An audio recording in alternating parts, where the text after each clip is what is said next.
You have now authority and power over him. You have now become one with something else that you can cast everything else out of your life. You can cast things away from you that don't need to be there. But you must separate yourself from the evil. You must separate yourself from him and become one with Christ. Amen? Amen. In order to cast something out, we must not be of it anymore.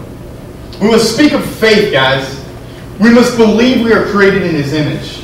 And Genesis 1:3 says, "And let there be light, and there was light. And he saw that the light was good." All he said was, "Let there be light."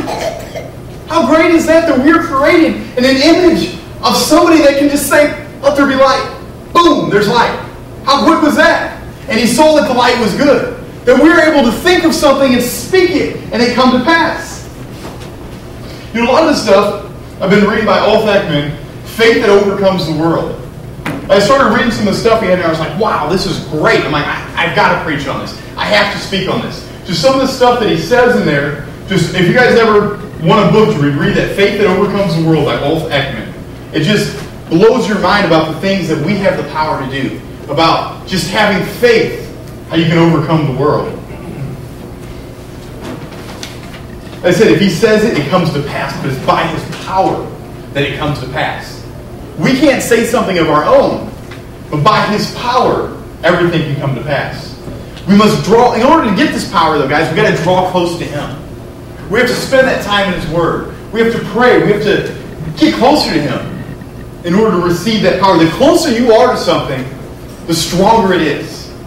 The closer you are to a fire, the more you can feel that fire on you, the more you can feel that heat. And it's the same way with God. The closer you are to him, the more power you have. The more power he gives you because the closer you are to that connection.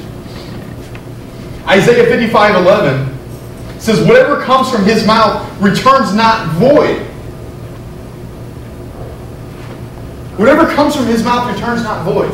So if he says something, it has to come to pass.